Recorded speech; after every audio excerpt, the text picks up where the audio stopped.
नमस्कार साथियों। हर छात्र चाहता है कि परीक्षा में हमें एक अच्छे अंक आए, क्योंकि जब अच्छे अंक आते हैं तो मान सम्मान की वृद्धि होती है, अच्छे स्कूल्स मिलते हैं, बड़े बड़े मीडिया वाले कवरेज करते हैं, हमारी सोसाइटी में नाम होती है। लेकिन जब अच्छे अंक नहीं आते हैं तो माता पिता को भी थोड़े शर्मिंदगी का सामना करना पड़ता है। दोस्त रिश्तेदार भी ताने देते हैं और हमें बड़ा ही अंदर से घुटन महसूस होती है। हमारा हम जो है इंफिनिटी कॉम्प्लेक्स से शिकार हो जाते हैं। तो दोस्तों, आज घबराने की बात नहीं है, चिंता करने की बात नहीं है। मैं आपको 10 ऐसे उपाय बताने वाला हूँ जो बिल्कुल जो है वेल टेस्टेड है। और अगर आपने सही तरीके से इसको प्रोसेस किया और सिस्टम में लाया तो आप एक बेहतरीन प्राप्त कर सकते हैं, क्योंकि you are a creator of your destiny. हम अपने भाग्य के निर्माता स्वयं हैं। ईश्वर ने हमें एक बेहतरीन दिमाग दिया हुआ है। हमारा दिमाग एक बहुत अच्छी उपजाऊ भूमि की तरह है। इसमें हम जो चीज डालते हैं उसी तरह की उसमें जैसा बीज होती है वैसे ही फल आता है। और जैसे बीज को डालने के लिए कुछ तैयारियां करनी पड़ती है, एक अच्छे मौसम की चुनाव करना पड़ता है, वैसे ही हमें पढ़ने के लिए, हमें अपने रूटीन के लिए, हमें अपने प्लानिंग के लिए एक बेहतरीन समय का नियोजन करना पड़ेगा, टाइम मैनेजमेंट करना पड़ेगा, प्लानिंग करनी पड़ेगी। तो आइए हम इसको थोड़ा सा और विस्तार से जानें कि एक अच्छे अंक प्राप्त करने के लिए क्या क्या बेहतरीन उपाय हो सकते हैं। तो सबसे पहले मित्रों, आपको प्लान बनाना पड़ेगा। कहा गया, if you are not planning for success automatically you are planning for फेल्योरनेस।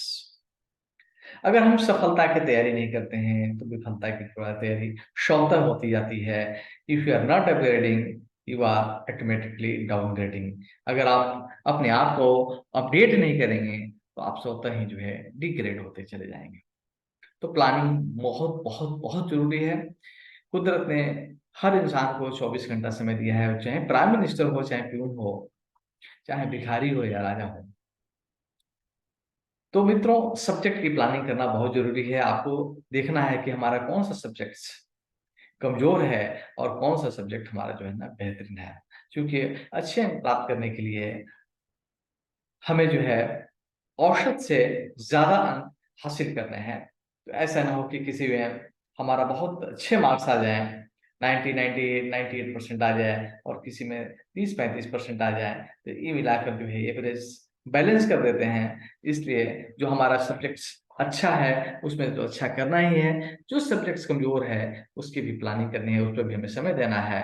जैसे जो अंक कमजोर होता है, एक्सरसाइज करके, वो अभ्यास करके उस अंक को और मजबूत बनाया जा सकता है। जो अंग बीमार होता है उस अंग का डॉक्टर से हम दवा लेकर उसको दिखाकर जो है हम स्वस्थ कर लेते हैं। इसलिए सबसे पहले आपको बैठकर ये एनालिसिस करना पड़ेगा कि हमारा कौन सा सब्जेक्ट कमजोर है और उस पर हमें कितना समय देना चाहिए। इसलिए प्रॉपर आप प्लानिंग करें और उस प्लानिंग के तहत जो है अपना रूटीन बनाएं। दूसरी है, अपनी तैयारी को सबसे ज्यादा वक्त दें। मित्रों, समय बहुत कम बचा हुआ है और अगर हम अपनी तैयारी में वक्त नहीं देंगे, शादी पार्टी घूमने फिरने में इधर उधर में अगर हम समय जाया कर देंगे, तो जाहिर सी बात है कि हम अपने पढ़ाई पे फोकस नहीं कर पाएंगे। और पढ़ाई पे फोकस नहीं कर पाएंगे तो वो सब्जेक्ट्स हमारा कमजोर का कमजोर ही रह जाएगा। और हमारा जब कमजोर रहेगा तो हमारा आत्मविश्वास डाउन हो जाता है, और आत्मविश्वास सफलता की कुंजी है। जब हमारा आत्मविश्वास डगमगाने लगता है तो सफलता भी एक दूसरा मोड़ ले लेती है, और हम डिप्रेशन में चले जाते हैं, हम अवसादग्रस्त में चले जाते हैं, हम चिंता में चले जाते हैं। रातों की नींद और दिन का चैन जो है बिल्कुल खत्म हो जाता है। इसलिए अपनी तैयारी में ज्यादा से ज्यादा समय दें। उलझुल की बातों में, उलझुल मित्रों में, हम टीवी में, सीरियल में, गेम में, सोशल मीडिया पे कम से कम समय दें और अपने सब्जेक्ट की प्लानिंग ज्यादा से ज्यादा करें। ज्यादा किसी भी तरह की नकारात्मकता से दूर रहें। मित्रों, जैसे एक कुशल जो किसान होता है, जब बीज डालकर छोड़ नहीं देता है, बल्कि वो देखता है कि जब पौधे आने लगते हैं, तो उस पौधे के साथ-साथ कुछ घास-फूस भी आने लगती है, कुछ बन भी आने लगती है, जिसको वो समय-समय पे गुड़ाई और निराई करता रहता है, उसको हटाते रहता है। तो अच्छे चीज़ को बोना पड़ता है और घास-पतवार स्वतः ही जग जाते हैं, जमने लगते हैं, उगने लगते हैं। आप जब खाद डालेंगे उस पौधे को, तो पौधे का पोषण कम होगा, वो खरपतवार जो है ज़्यादा हो जाएगा। तो मित्रों, जब हम खास करके पढ़ाई करने बैठते हैं, तो हमारे दिमाग में बहुत सारे नेगेटिव थॉट्स आते हैं, बहुत सारे नकारात्मक विचार आते हैं। साइंस कहती है कि एक स्वस्थ इंसान के मस्तिष्क में लगभग 70,000 विचार आते हैं और उसमें से अधिकांश विचार नकारात्मक होते हैं। यही नकारात्मक हमें विफलता की घाटी में लेकर जाता है। तो मित्रों, अपने इस विचारों को हम पॉजिटिव करके सफलता के शिखर को छू सकते हैं, उच्चतम अंक प्राप्त कर सकते हैं। तो हमें नकारात्मकता से दूर रहना चाहिए। मैं इस चैनल को सब्सक्राइब कर लें।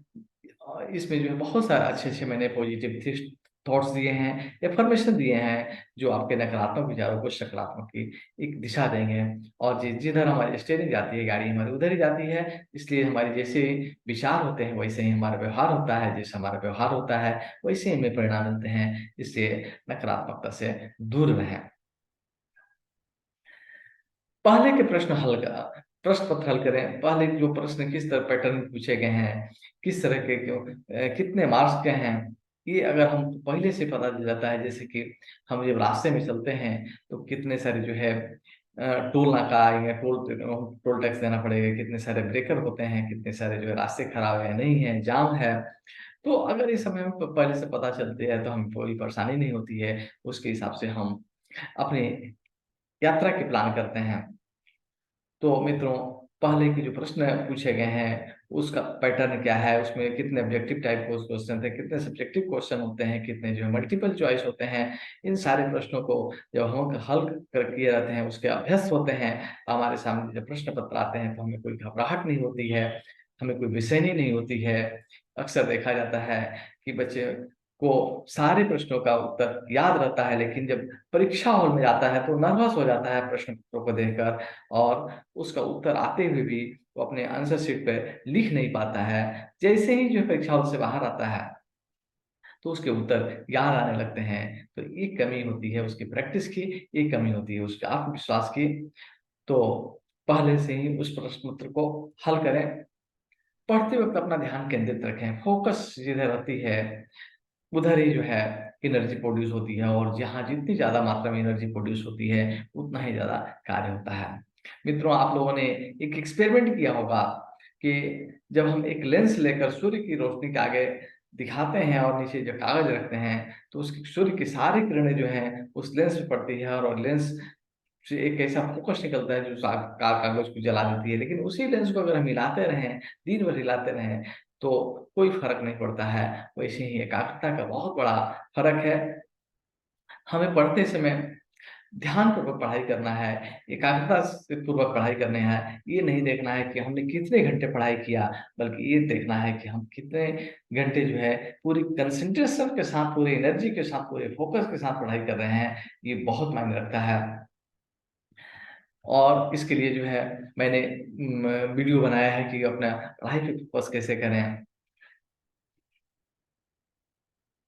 रट्टा मारने से दूर रहें, क्योंकि कहा गया है कि रटंत विद्या घटंत बुद्धि होती है।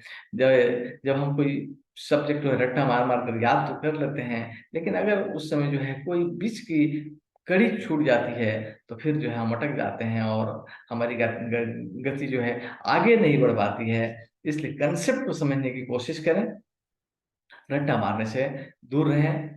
जितना ही अच्छे आप कांसेप्ट को समझेंगे, उसके अंडरस्टैंडिंग आपकी अच्छी रहेगी, तो आप अपने मनोभावों को, अपने विचारों को आप बहुत अच्छे से लिपिबद्ध कर सकते हैं, उसको ड्राइंग कर सकते हैं, अपनी आइडिया को शेयर कर सकते हैं। और जब कहा गया है कि "winners don't do different things, they do things differently", विजेता कोई अलग कार्य नहीं करता, वो हर कार्य को एक अलग अंदाज से करता है। तो जब आप अपने कुछ नए विचार आप वहाँ पे लिखते हैं, नए कांसेप्ट लिखते हैं, तो आपका वहाँ परसेंटेज बढ़ जाती है, अच्छे मार्क्स एग्जामिनर्स भी खुश होकर देते हैं कि लड़का जो है कुछ होनहार है।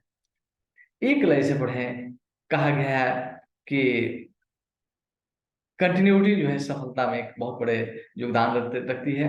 अगर हम निरंतर निरंतर करत करत करते अभ्यास से जड़मति होत सुजान, रसरे यावत जात है शिलफर पर निशान। एक लय में पढ़ेंगे, एक सुर में पढ़ेंगे, एक तान में पढ़ेंगे, तो हमारी जो प्रोडक्टिविटी बढ़ जाती है, हमारी उसमें रोचकता बढ़ जाती है, हमारा उसमें जो है इंटरेस्ट बढ़ जाता है। इसलिए ऐसा नहीं कि आज हमने जो है 8 घंटा 10 घंटा पढ़ा और 2 दिन पढ़ाई ही नहीं की है, तो उस ऐसा नहीं है। पढ़ाई करने का एक टाइम टेबल फिक्स करें, और आपने जो है टाइम टेबल बनाया है वो पूरी संकल्प शक्ति के साथ, पूरी इच्छा शक्ति के साथ उस चीज को आप पढ़ाई करें।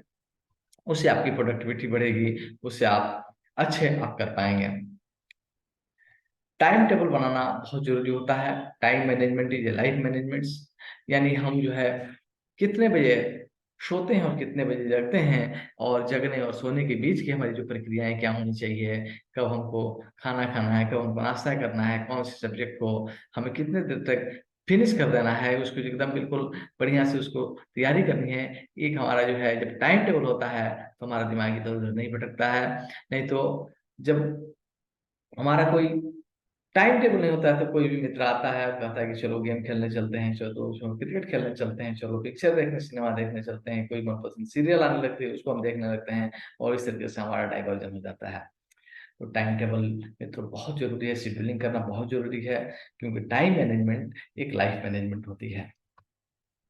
नोट्स बनाना बहुत जरूरी है, क्योंकि जब हम पूरे साल जब पढ़ाई करते हैं तो परीक्षा के समय में हम नर्वस होने लगते हैं, हम पता ही नहीं चलता है कि कौन सा सब्जेक्ट को कब तैयारी करनी चाहिए नहीं करनी चाहिए। इसलिए पढ़ते पढ़ते समय जो है इंपॉर्टेंट पॉइंट्स को हम हाईलाइट करते हैं, और उसको एक जो है ना डायग्राम की तरह, उसको एक जो है चार्ट की तरह का नोट्स बनाते हैं, तो वो बहुत प्रभावी होता है, और हम बहुत अच्छे तरीके से परीक्षा में उसका लिख कर आते हैं।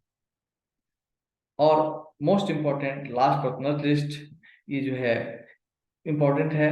कहा गया कि हेल्दी बॉडी है ये साउंड माइंड, स्वस्थ शरीर में ही स्वस्थ मस्तिष्क होता है। इसलिए अच्छा भोजन करें, पूर्ण नींद लें, क्योंकि जब हम अच्छा भोजन करते हैं तो हमारे शरीर को अच्छा पोषण मिलता है, हम जो है निरोगी रहते हैं, और हमारा मस्तिष्क अच्छे तरीके से कार्य करता है। अच्छे तरीके से कार्य करते हैं तो ज्यादा से ज्यादा प्रोडक्टिव होते हैं, ज्यादा से ज्यादा पढ़ाई करते हैं, ज्यादा से ज्यादा काम करते हैं, ज्यादा से ज्यादा ऊर्जा मिलती है, और इस तरीके से हमारी सफलता का दर बढ़ जाता है, अच्छे अंक प्राप्त करने में कामयाब होते हैं। तो मित्रों, उम्मीद है ये वीडियो आप लोगों को अच्छी लगी होगी, और इस वीडियो को लाइक करें, सब्सक्राइब करें, ज्यादा से ज्यादा लोगों को शेयर करें, ताकि और लोगों के दिन के अंदर जो है एक पॉजिटिव बदलाव आए, और उस बदलाव का हम हिस्सा बने। थैंक यू, धन्यवाद।